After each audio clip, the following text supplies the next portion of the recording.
Bienvenidos a Make Orwell Fiction Again, el espacio de Habitación 101 donde se dialoga y debate sobre los temas de coyuntura e interés público. En esta ocasión debatiremos lo bueno, lo malo y lo feo del gobierno saliente de Andrés Manuel López Obrador. ¡Comenzamos! Buenas noches, mi nombre es Yuri Pérez y esto es Make Orwell Fiction Again. Esta noche estoy acompañada por Óscar Constantino. Hola, Óscar. Hola, ¿cómo estás, Yuri? Y hoy vamos a tratar el tema de qué fue lo bueno, lo malo y lo feo de la presidencia de Andrés Manuel López Obrador. Y bueno, voy a comenzar preguntándote, Óscar, ¿hay algo bueno en la presidencia de Andrés Manuel López Obrador? Para mí no hubo nada bueno, pero si quiero forzar la narrativa para buscarle algo bueno, te podría decir que hay un conjunto de personas que tenían menos recursos en la bolsa y que empezaron a tener efectivo y que eso de alguna manera, pues bueno, les permite hacer cierto tipo de gastos. Yo soy de la opinión de que esto es el equivalente a agarrar el dinero de una bolsa y meterlo en la otra, porque finalmente estas personas a lo mejor traían 3,000 pesos en la bolsa, pero los tratamientos médicos, las medicinas, los servicios públicos que antes recibían costaban mucho más que esos 3,000 pesos y ya no los reciben. Así que si se enferman tienen que ir a comprar las medicinas o tienen que hacer otro tipo de operaciones. Entonces, híjole, qué difícil porque, pues desde una perspectiva de democracia, de liberalidad, de mercado, de los valores occidentales, no encuentro nada, no encuentro nada bueno. Te digo, forzando mucho la narrativa, te podré decir que hay gente que está contenta porque recibe dinero. Y así lo pondré, está contenta porque recibe dinero. Yo no estoy de acuerdo en que eso sea benéfico, pero bueno, es mi humilde opinión. Bueno, hay mucha gente que sí ha comentado que siente una mejoría precisamente por recibir este dinero, porque bueno, ya no hay realmente a dónde ir cuando tienes un problema de salud, por ejemplo, ¿no? La persona, escucho de personas que trabajan, por ejemplo, en el trabajo doméstico y que a veces necesitan estudios y tienen que ir a estos lugares del bienestar o algo así, que son estas clínicas que hacen estudios, de laboratorio muy baratos. Pero bueno, antes, como sabías, pues era más fácil ir al ISSSTE o ir al Seguro Social o incluso ir a otros hospitales que ayudaban a gente que no estaba asegurada. Y bueno, a partir de que hubo la implementación de algunos otros programas precisamente para la seguridad social de los gobiernos panistas, pues hubo una cierta mejoría en ese sentido. Pero la verdad es que muchas veces la gente tiene que gastar este dinero que recibe en cuestiones de sobrevivencia, ¿no? En medicinas, por ejemplo, ¿no? Que ahora están muy caras, ¿no? Eh, Ujú. sí, Me parece, bueno, que es una falsa ilusión. O sea, eh, sí, todo el mundo siente bonito recibir dinero. El tema es que dejaste de recibir para recibir ese dinero. Eh, y creo que ahí es donde está la jugada políticamente muy hábil de López Obrador, pero no, no me sorprende que la gente se, se celebre este tipo de políticas, porque el populismo precisamente en eso consiste. La demagogia en eso consiste. Consiste en favorecer o tratar de ganar el favor con halagos de las clases populares para con esto mantener o acceder al poder. Y bueno, qué cosa más halagadora es que te den un dinero por nada, por ser ciudadano, por ser pueblo. Yo creo que incluso esto tiene una nota reivindicativa. Es decir, a lo mejor no es la gran cantidad de dinero, pero sienten que ahora sí son considerados, tomados en cuenta, que el gobierno está para ellos. Insisto, todo esto es propaganda, todo esto es ideología, es falso, el desmonte de las instituciones y servicios públicos, y para que la gente no brinque, pues ahí te va una ayudita. Eh, no puedo encontrarle un sentido racional, pero entiendo por qué para ciertos sectores de la sociedad eso se ve con buenos ojos. Pensémoslo de esta manera.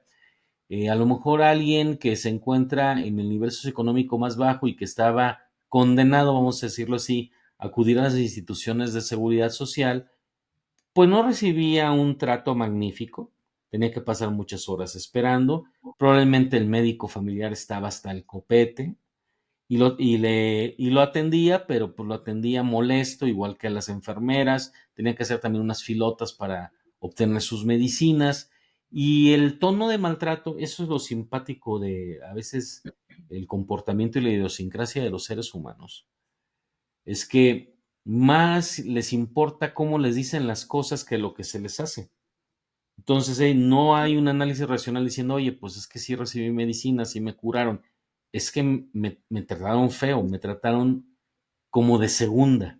Y ahora tengo un gobierno que me trata como de primera. Miren, hasta dinero me da. Claro, hay que ver las filas que también tienen que hacer las personas que van a recibir sus ayudas, que a veces desaparecen las ayudas. Yo tengo varios testimonios de que la gente estaba en el padrón y no recibe nada. Eh, Hay una serie de irregularidades, ¿no? Como todo lo que hace este gobierno de López Obrador. Creo que es también una de las cosas malas de él, o sea, la falta de transparencia y de honestidad en el servicio público. Pero yo me extendí un poco. Sí, ciertamente vemos que la gente puede tener esta percepción de mejoría. Me recuerda un poco la analogía de algo que recordé de esta marca de carros Maserati que antes hacía sus shows de carros de lujo para que la gente que los puede comprar pues los fuera a ver y los fuera a comprar. Pero realmente, como tú sabes, y mucha gente de nuestro auditorio probablemente también, estos carros son muy caros. Estamos hablando de carros que solamente la gente millonaria puede comprar.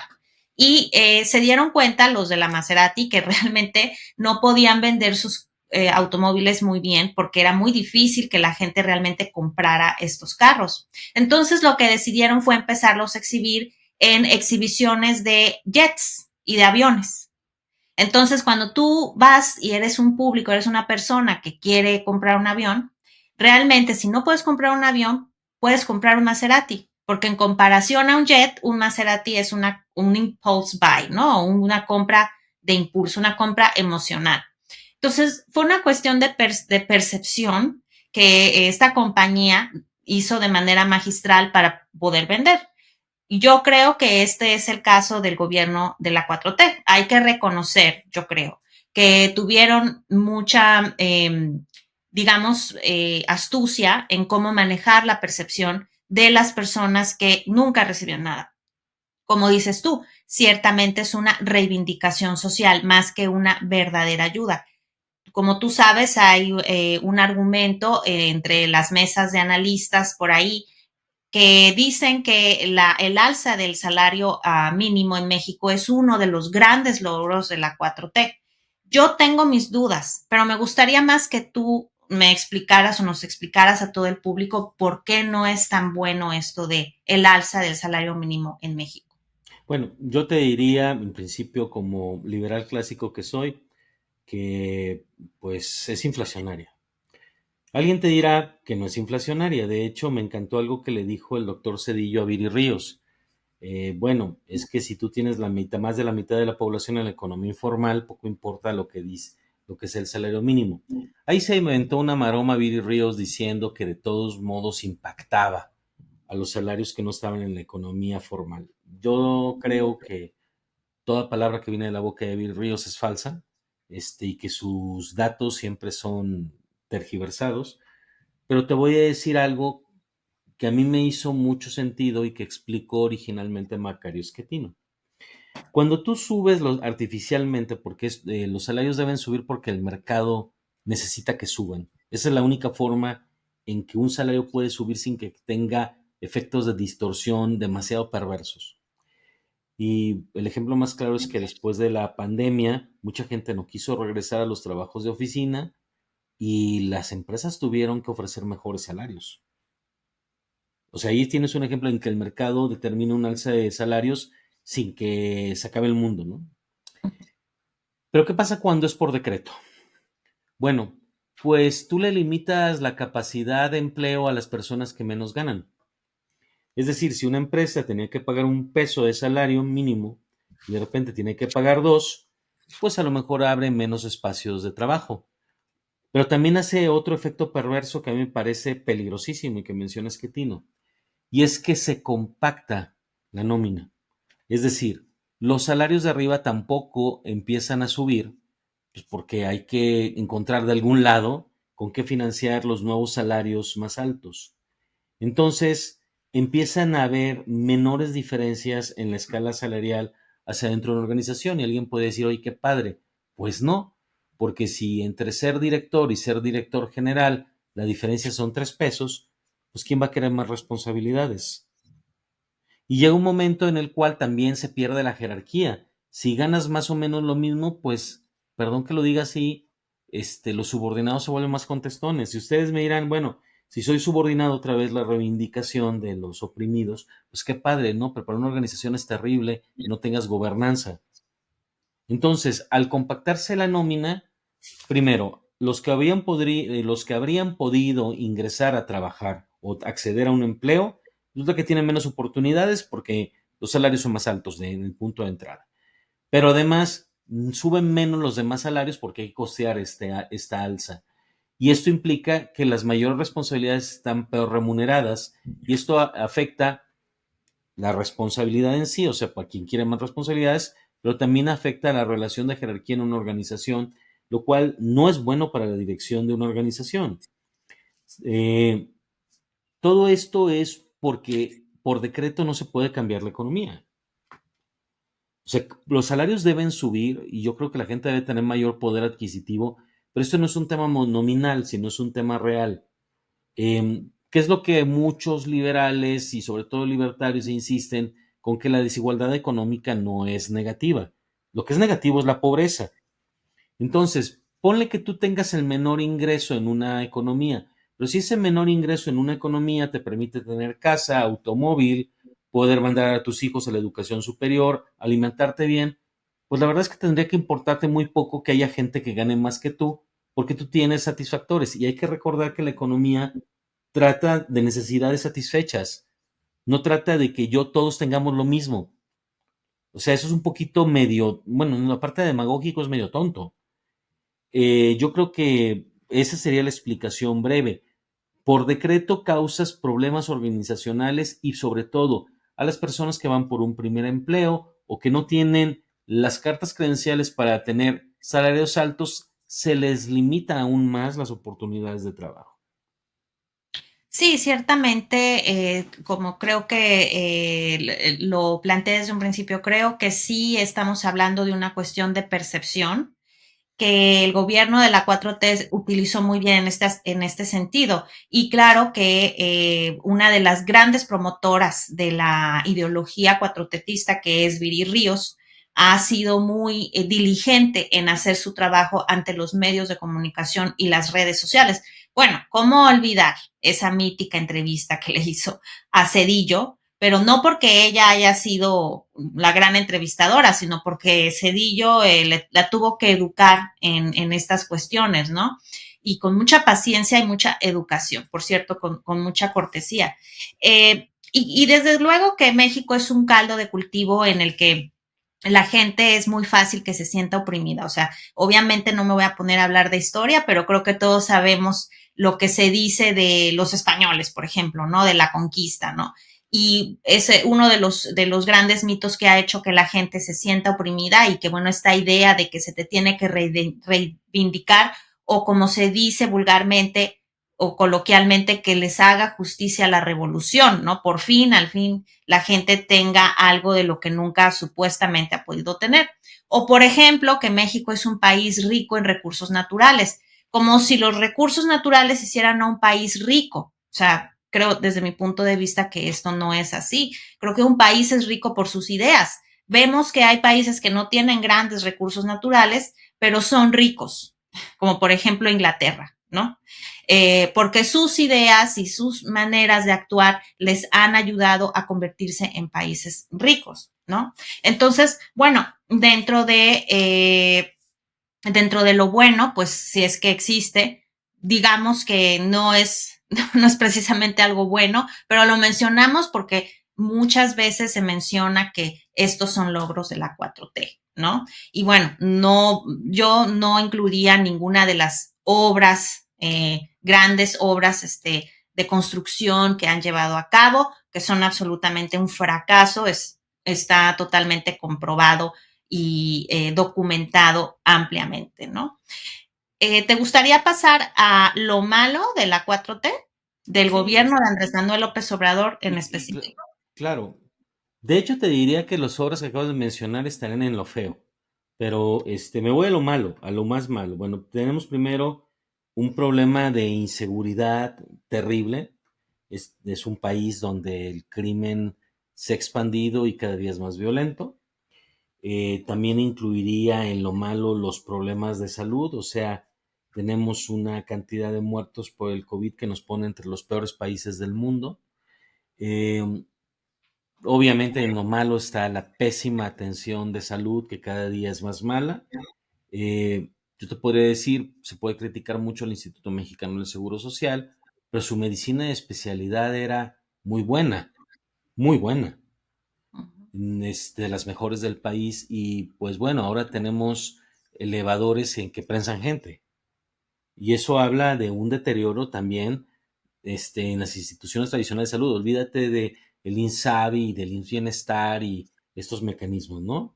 Estoy hablando de la medicina pública ordinaria, que pues a veces no era lo mejor del mundo, pero pues bueno, resolvía problemas en la mayoría de los casos a nivel básico, a nivel de primer piso, si lo quieres llamar así, pero que en especialidad hacía cosas muy importantes. Ya no, ya no como antes. Bueno, aparte del problema de inseguridad y de salud, pues también tenemos un tema de carestía. O sea, de esto me parece sorprendente que la gente no se dé cuenta, pero el dinero compra mucho menos que en el sexenio de Peña. Y hay que recordar que los últimos años del sexenio de Peña empezó el deterioro del poder adquisitivo. Pero es gravísimo el estado actual de cosas. Si esto le agregas, que creo que es una de las peores cosas que hizo López Obrador, este discursito falso de la austeridad, en el cual, primero, es un acto tiránico, que el presidente, que es el jefe del Ejecutivo y que su función es hacer cumplir la ley, no legislar, decida bajarse el sueldo y en consecuencia hacer que todos los demás les disminuya su ingreso. Me parece que, bueno, el Congreso fue irresponsable, pero también estaba obligado a parametrizar y lo mismo debió haber hecho la Corte, creo que fue un error de la Corte y ahorita lo está pagando haber sido menos proactiva en estos temas. Y sobre todo porque también al disminuir los ingresos a la mayoría de las personas, provocó migración de los mejores perfiles del sector público al sector privado. Y dos, pues que es parte de una mentira, porque el presidente dice que gana ciento y algo mil pesos, que no me interesa la cantidad exacta, pero pues la Constitución habla de remuneración, no de la cantidad en dinero que tú recibes en tu salario. Y en esa remuneración tiene que incluir un departamento en un palacio virreinal. Tienen que incluir todos los aviones militares que lo viajan a todos lados. Tiene que incluir sus comidas, las comidas de quienes viven con él en el departamento y hasta los calzones. Todo, absolutamente todo. Y eso no lo tiene en ningún otro funcionario. Él critica a los ministros de la Corte, critica a los funcionarios de órganos autónomos. Nadie gana lo que él. Es una mentira. O sea, tendrías que decir que su sueldo es de 8 o 20 millones de pesos, dependiendo de las cuentas. Y nadie gana eso, mensuales me refiero.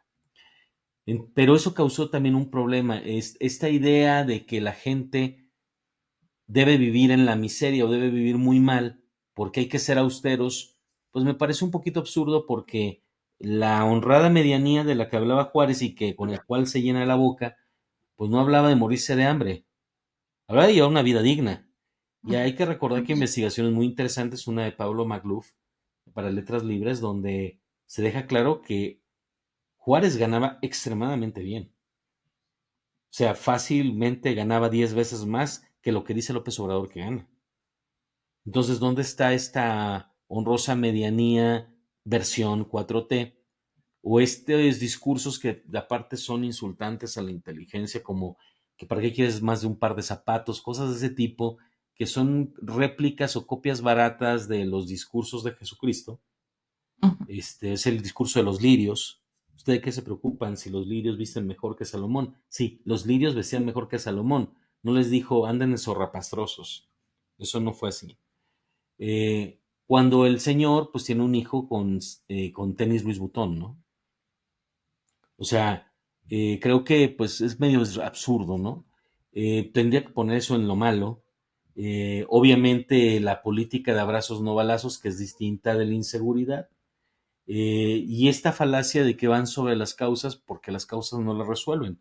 En una sociedad donde la gente sigue siendo pobre, 3,000 pesos de ayuda no te alejan del crimen organizado. Eso es una falacia. Y no lo digo yo, o sea, puedes ver tú los estudios de Roberto Saviano, la novela, bueno, no novela, el ensayo Gomorra, donde viene explicando cuántos son los bienes a los que tienen acceso un joven que entra en el crimen. Son más o menos los mismos que acá. Y esa cantidad de dinero no la sustituyen 3 pesitos.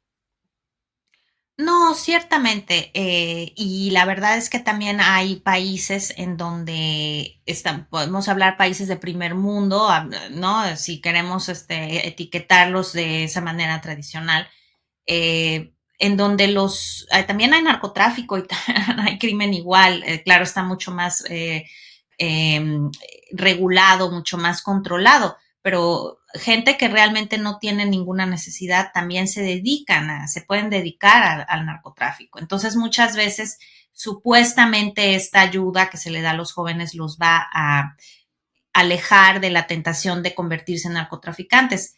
Pero también es cierto que hay otros elementos mucho más importantes que solamente darles dinero, solamente que tienen necesidad.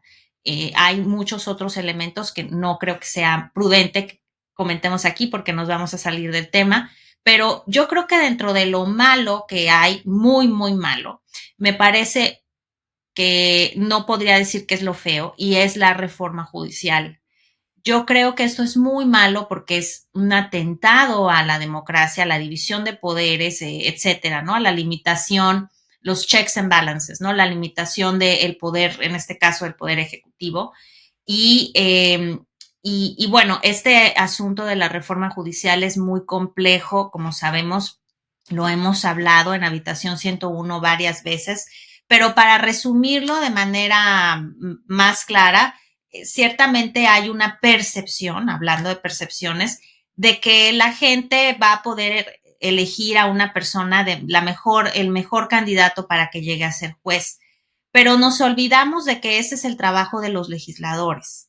Básicamente es quitarles un peso de encima que ellos deberían de hacer. Ese es el trabajo de ellos. Para eso elegimos. Es una de las funciones de elegir a un legislador. La responsabilidad de escoger a las personas que van a ser titulares de los tribunales de la Suprema Corte y que, bueno, pues van a determinar los precedentes jurídicos que gobernarán a toda la población mexicana. Entonces, en pocas palabras, a grosso modo, me parecería que eso es algo muy malo. Claro está que es un tema muy amplio. Otra de las cosas que me parece muy mala también es la desaparición de las instituciones. Lo mismo, volvemos a la falta de los checks and balances, la falta de la limitación al poder, ¿no? Y vemos que todas estas instituciones que en su momento sí ayudaron a progresar al país, ahora vamos viendo que hay una involución, ¿no? Y que ciertamente la idea es no limitar al gobierno, no limitar el poder en este caso, el ejecutivo. Eh, lo digo de esta manera simple porque yo creo que es muy importante decirlo así para que todos estemos conscientes de lo que realmente esto implica para el día a día de los mexicanos. Fíjate que no incluí directamente a la reforma judicial porque me parece que lo malo tendría que ser la destrucción de la división de poderes y como parte de esta destrucción de la división de poderes, la reforma judicial para quitar la independencia judicial. Me explico. A mí me parece que este deterioro empezó con la idea esta de que los legisladores no debían de moverle ni una coma a los proyectos de López Obrador. Lo que Ujú, pasa es que es una parte que ha sido normalizada en la cultura nacional, que los legislativos sean un poquito eh, sirvientes o súbditos del Ejecutivo por cuestiones partidistas. O sea, si son del mismo partido, el presidente se convierte en el líder de los legisladores, que es algo que en pocas democracias no sucede así. Eh, a lo mejor tienes alguna disidencia, por ejemplo, en Estados Unidos, que no todos los del Partido Demócrata votan lo que pretende Biden, ¿sí?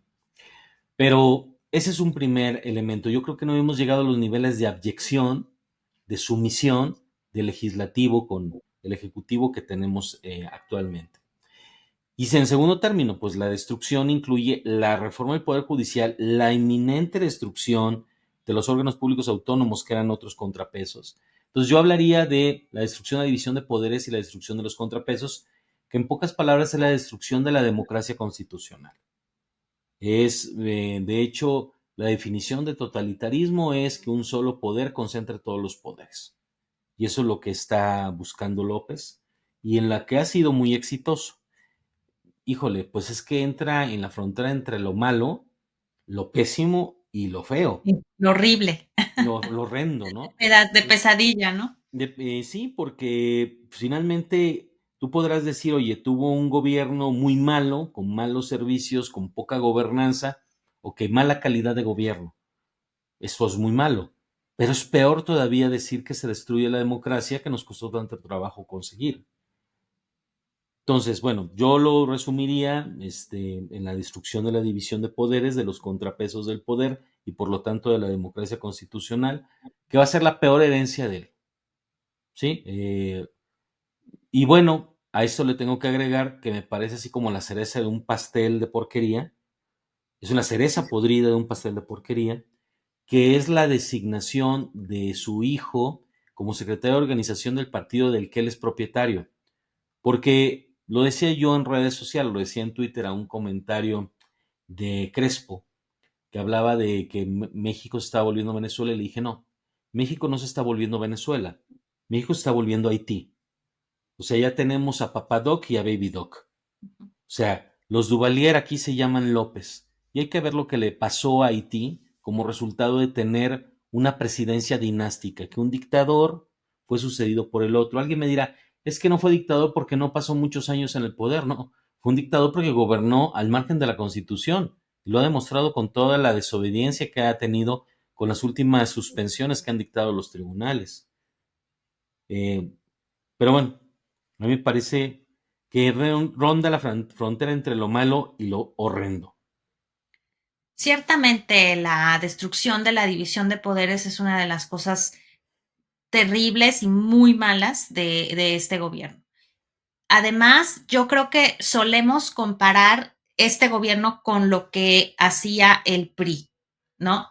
Y muchas veces decimos, bueno, es que también ellos eran autoritarios, es que también ellos, bueno, tenían una hegemonía, pero realmente no es lo mismo. Yo pensaría, yo veo una fuerza que con la que Morena se presentó en el 2018. Tengo mis dudas sobre las elecciones recientes en donde Sheinbaum quedó de presidenta, pero en el 2018 hubo una gran manifestación de la sociedad de votar y poner a este gobierno como el gobierno que nos quería gobernar a los mexicanos. Y yo creo que a partir de eso, el partido de Morena ha consolidado una narrativa en la cual ellos se defienden o justifican lo que hacen, como por ejemplo el tratar de destruir la división de poderes, con que, bueno, es una nueva forma de gobernar. A ver, todos estos millones de personas votaron por nosotros. Entonces nosotros estamos aquí para hacer lo que ellos quieren y lo que ellos quieren, entre comillas, es que nosotros llevemos a cabo nuestra agenda política. Nunca se me va a olvidar una mesa de debate de la hora de opinar en donde la señora Magaloni básicamente planteó esto en la mesa junto con Aguilar Camín y Castañeda y Javier Tello, en donde decía, bueno, a ver, estamos hablando de una nueva democracia. ¿Qué es democracia, no? Ahora ya tenemos que definir la democracia de otra manera, porque pues ahora tenemos un nuevo régimen, ¿no? O sea, la justificación más grande del mundo mundial, ¿no? O en otras palabras, como dijeran, si dijéramos en Twitter, una super maroma, ¿no? Una mega maroma. Como que ahora tenemos que redefinir la democracia. Entonces también vamos a tener que redefinir a la libertad, el concepto de libertad. No, no es que no seamos libres, es que ahora ya cambiamos de manera de ser, entonces somos libres, pero como se dice hoy en día que es la libertad, que no es realmente la libertad, ¿no? Eh, y bueno, coincido contigo en que esto definitivamente pues no le va a traer nada bueno a la población, ni tampoco va a resolver los problemas que siempre ha habido en el Poder Judicial, que siempre ha habido en el Poder Legislativo y que siempre ha habido en el Poder Ejecutivo, porque nuestra clase política, nuestros legisladores son pésimos. Y yo diría que esto es una de las otras cosas malas que ha habido en este gobierno, que si antes teníamos legisladores malos, pues ahora son todavía peores. ¿Te parece?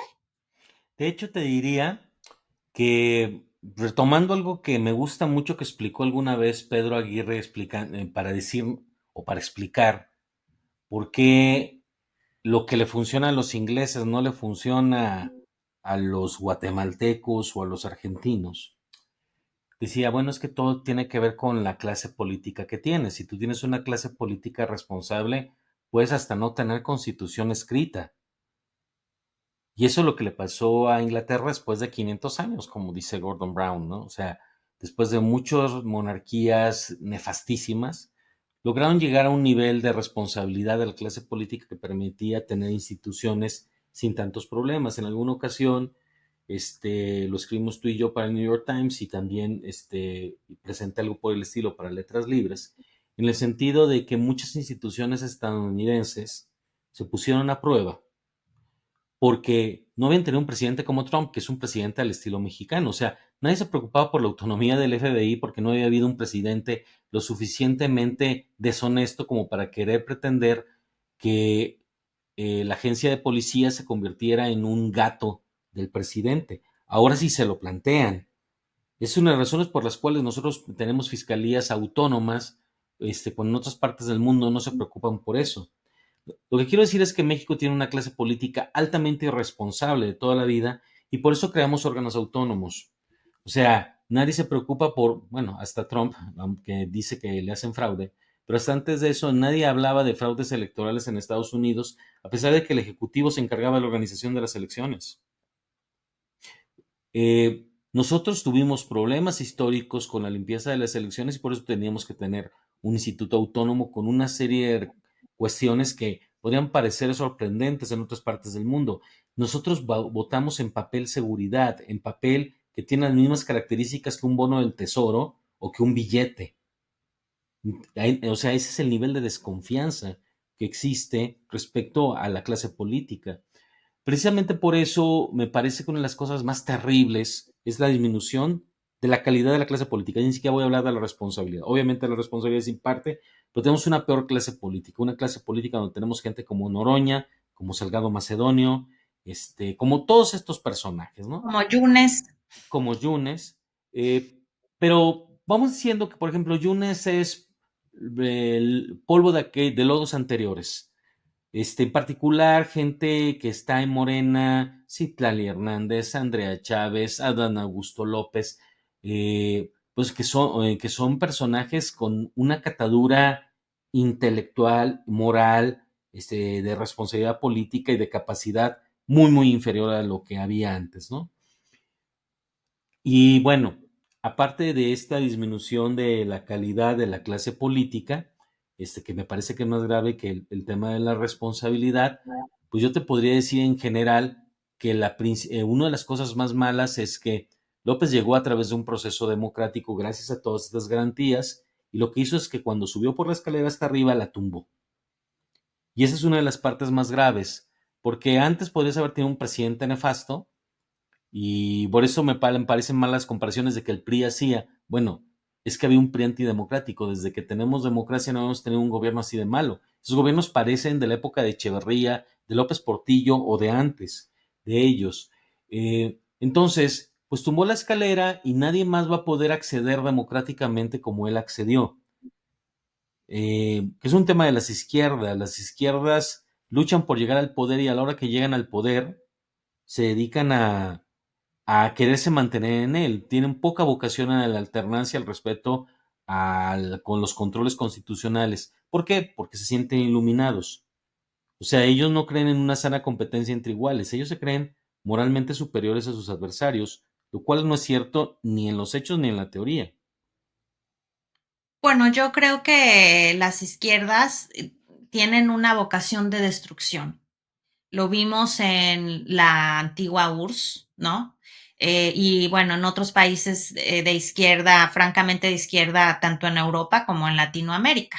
Entonces, la idea es, nosotros hemos sido tan oprimidos, perdón, por estos gobiernos neoliberales, como ahora se le llama, o le llaman las personas de la cuarta transformación, que bueno, necesitamos destruirlo todo. El problema es que no hay propuestas, no hay alternativas, ¿no?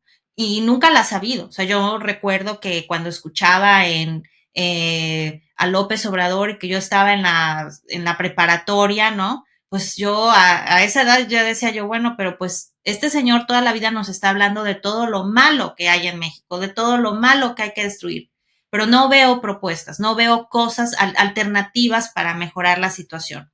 La idea es siempre mantener a la gente en el constante estado de resentimiento, de protesta, de enojo, de necesidad, de reivindicación, es decir, en una mentalidad victimista, absolutamente victimista. Y yo creo que eso es parte de lo malo de la 4T, que en vez de erradicar o intentar erradicar esta narrativa victimista de la cultura mexicana o de la psique mexicana, pues ha aprovechado esta manera de pensar para sostenerse en el poder, ¿no? Esta narrativa de ustedes están oprimidos, nosotros tenemos que ver por ustedes, no se preocupen, nosotros nos vamos a encargar de que ustedes estén contentos, seguros, ni volteen a ver, ¿no? O como dijo Donald Trump en uno de sus muy recientes eventos de campaña, a los participantes que les dijo, no se preocupen, ustedes tienen que votar por mí y ya después de que voten por mí ya ni siquiera se tienen que preocupar por votar, porque ya todo va a estar bien, ya todo se va a componer, entonces ya no tienen que votar por nadie, porque todo va a ser perfecto, ¿no? Entonces, quien cree esta narrativa, pues es una persona que se puede alinear a esa narrativa. Ciertamente es alguien que ya tiene una situación anterior de victimismo, ¿no? Que siente que hay algo que se le tiene que retribuir. Con esto no quiero decir que no haya injusticia o desigualdad o que no necesitamos preocuparnos por eso. Lo que quiero decir es que esta manera de pensar ha sido explotada de manera muy terrible en México y le ha hecho mucho daño a nuestro país. No sé si tengas algún otro comentario sobre lo malo del No, gobierno de no, Andrés creo Manuel. que lo que pasa es que más bien la lista de lo malo es Es de tan larga cada. que no nos va a dar tiempo. Este No, podcast sería como de 2 días. necesitaríamos, no sé, unos 24 episodios, ¿no? Eh, yo quisiera pasar a lo feo. Eh, olvídate de que tenemos un presidente que no es presidencial, ¿sí? No se ve presidencial. Yo decía en broma al principio del sexenio que, que parecía que estaba viendo un show con Ferrusquilla, pero la verdad es que le estoy faltando el respeto a Ferrusquilla con eso, ¿no? Eh, es parte del personaje andar con trajes mal cortados, con los zapatos sucios, eh, haber engordado más de lo que estaba, rascarse las orejas, el trasero, las narices durante las conferencias matutinas. Es como, bueno, soy como ustedes, pero soy, el ustedes es la peor representación de la población, ¿no? No dudo que haya gente así. El tema es que tus representantes tienen que ser mejores que tú. Si no, ¿para qué son tus representantes? Mejor tú te encargas de eso. Si van a ser exactamente como tú y van a tener los defectos que tú tienes, pues, híjole, valiente trabajo están haciendo a tu favor. Mejor represéntate tú solo, ¿no? Eh, Aparte de esto, y en lo cual también le ayudó mucho la no primera dama, que también era un personaje espeluznante. Me la eh, ganaste. Sí. Te diría que todo el gabinete, o sea, Rosa Isela, la mayoría de los secretarios, el mismo Jesús Ramírez Cuevas, eh, este concierto de youtubers y personajes, disque reporteros de redes sociales, que en realidad son entre personajes inventados de carpa y y políticos disfrazados de periodistas, o sea, empezando por la molécula, la señora, el corredor keniano, el pirata, Juncal Solano, el otro que dice que, que estaban buscando los gringos petróleo debajo de la línea que se cayó en la Ciudad de México. Este, o sea, estamos hablando de gente que generan un caldo de cultivo, un ecosistema que parece que está sacado de esta canción de Jim Morrison de The Doors, de People Are Strange, ¿no? Sí, Por cierto, yo tengo una camiseta de que dice People are strange y sí. hoy decidí usar otra, pero tal vez Pero debería usar esa. la verdad es que si te pones con la letra, o sea, la diferencia es que Morrison decía Nobody remembers your name when you're strange. Y aquí sí nos acordamos de todos esos porque todos los días están haciendo el papel de paleros del presidente. Yo creo que es parte de lo feo.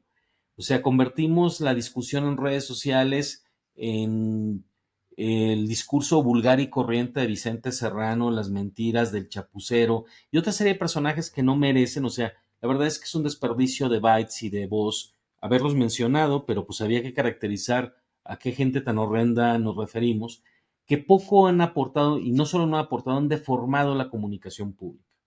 Pero a estos dos elementos también le tengo que agregar las obras faraónicas, un tren que ha matado una cantidad impresionante de fauna, que ha acabado con los cenotes, que ha contaminado el agua en una zona donde el agua es subterránea, no hay otra manera de que haya agua limpia, agua potable, agua dulce, que ha acabado con una cantidad impresionante de árboles y que no sirve para nada, es un tren lento, malo y feo, eh, inútil, esa es la palabra, no sirve.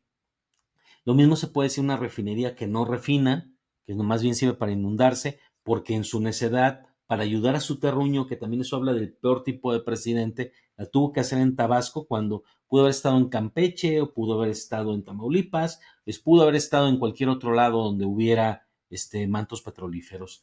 Eh, si esa era la intención, pues claro, que no necesariamente tendría que ser una cosa así, ¿no? De pegada una a la otra. Y bueno, ya no quiero hablar de un aeropuerto que está lejos de una ciudad que es muy grande, o sea, quizá no lo dimensionamos los que no vivimos en la Ciudad de México, se necesita ser chilango para comprenderlo bien. Pero en una ciudad tan enorme que el aeropuerto te quede lejos, estamos hablando de otro nivel de distancia. Es un aeropuerto con pocas pistas, con pocas espacios de despegue, pues feo, y además de todo, pues inútil, porque no resuelve los retos del Aeropuerto Internacional de Ciudad de México, que sí va a resolver el de Texcoco, que era uno de los aeropuertos mejor diseñados del mundo en su momento, y que ya iba bastante avanzado y que por un capricho de él, pues se destruyó. Y otra vez viene la lógica del resentimiento de este pobre hombre. Yo recuerdo cuando lo canceló todavía siendo presidente electo, diciendo es que quieren hacer un negocio donde está el Aeropuerto Internacional de Ciudad de México, quieren hacer un nuevo Santa Fe.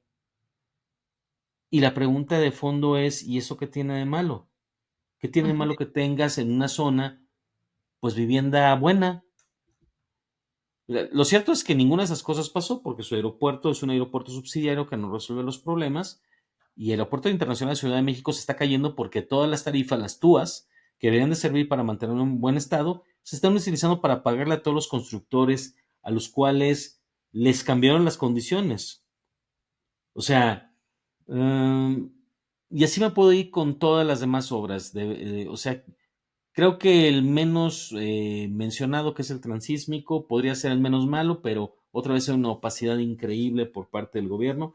No sé si se me olvida alguna obra faraónica, porque, pues como decía Cervantes, ni siquiera me quiero acordar de ellas, ¿verdad? Bueno, yo realmente por falta de tiempo y realmente también por consideración a nuestro auditorio, yo creo que nada más voy a mencionar dos cosas. Una que me parece feo y bueno, no puse en lo malo porque realmente ya habíamos terminado esa sección, pero yo creo que la violencia contra los periodistas es una de las cosas más terribles que ha habido en este gobierno de Andrés Manuel López Obrador. La persecución a través de las instituciones de fiscalización de la paga de impuestos, también la exhibición en la mañanera, ¿no? De los nombres, teléfonos y direcciones de todo tipo de periodistas que no estuvieran a favor de el gobierno de Andrés Manuel López Obrador y de cualquiera persona, ya fuera de la oposición o simpatizante de la oposición o no, simplemente de personas que estaban haciendo su trabajo, ¿no? Y otra cosa de las muy malas, feas cosas, de lo feo que hay, es la militarización de la Guardia Nacional, que la 4T o el gobierno de Andrés Manuel López Obrador siempre criticaron de Felipe Calderón. Y bueno, hubo una frase célebre de una senadora que hoy en día ocupa un papel muy relevante dentro de la política mexicana y que no voy a mencionar, pero yo sé que ustedes saben quién es. Es una persona de mucho peso, como decimos aquí en Habitación 101, mucho, mucho peso, y que realmente aparte de ser una de las cosas feas del gobierno de Andrés Manuel López Obrador, también ha sido una de las cosas que ha promovido esta inseguridad, esta tensión dentro de la sociedad y de las diferentes zonas de México que ya cada vez son más, en donde existe una total inseguridad, ¿no? En donde la gente realmente ya no puede confiar en nadie. Entonces, al pasar esta Guardia Nacional a la Sedena, bueno, pues entonces vemos muchas cosas que van a cambiar. Por ejemplo, lo comentábamos en uno de nuestros podcasts, en uno de nuestros episodios de Habitación 101, en donde se comentaba precisamente que ahora la regla va a ser si tienes un problema, si la policía abusa, si quieres poner una queja contra una persona de la Guardia Nacional que está infringiendo tus derechos humanos, pues ya no vas a ir a un tribunal normal como el de los ciudadanos, vas a tener que ir a un tribunal militar. Y precisamente vas a necesitar una representación más especializada de la que ya tenías que tener cuando ibas a poner una denuncia a un ministerio público normal. Ahora vas a tener que contratar a una persona que sepa derecho militar para que te represente, ¿no? O sea, vemos todavía una disminución más del acceso a la justicia de parte de los ciudadanos. Entonces yo mencionaría esas dos únicas cosas, pero por supuesto que hay mucho, mucho más, mucha tela de donde cortar, ¿no? Sí, de hecho, a lo mejor podríamos esperar que hubiera un juez garantista que leyera la última parte del artículo que habla respecto al fuero militar y que dijera que tendrían que seguirse juzgando en cortes civiles, pero ya sabemos que la destrucción del poder judicial va a impedir los jueces garantistas. Uh, yo para cerrar, porque pues, obviamente este es un episodio mucho más largo por todo lo que implica, solo diría que me parece que la lista de cosas horrendas que nos dejó López, además de muerte, falta de democracia y de todo lo que hemos mencionado, eh, hablan de la transformación de una sociedad que tenía la esperanza de ir hacia mejor y que por más que él diga, pues no hay condiciones para que mejore. No hay condiciones para que seamos un país más autosuficiente en ciencia y tecnología, tengamos mejor calidad de salud, tengamos mejores servicios públicos, donde la gente, porque a él le parece que eso está mal, pueda aspirar a tener un mejor nivel de vida. Tiene que esperar en la lógica de él, que papá gobierno le resuelva las cosas. Pero ¿qué creen? Papá gobierno es un inútil. Y esa es la bronca. Así es. Bueno, pues este es el final de esta sesión de Make Orwell Fiction Again. Agradecemos mucho el tiempo que nos han dedicado y que nos han permitido exponer lo que pensamos sobre lo bueno, lo malo y lo feo de la presidencia de Andrés Manuel López Obrador. Y los invitamos para que se suscriban, le den like a nuestro canal y comenten, sobre todo comenten qué es lo que les gusta, lo que no y lo que más o menos. Pero bueno, Oscar, pues que tengas buenas noches Muchas y gracias, Yuri. Buenas noches, feliz Shabbat.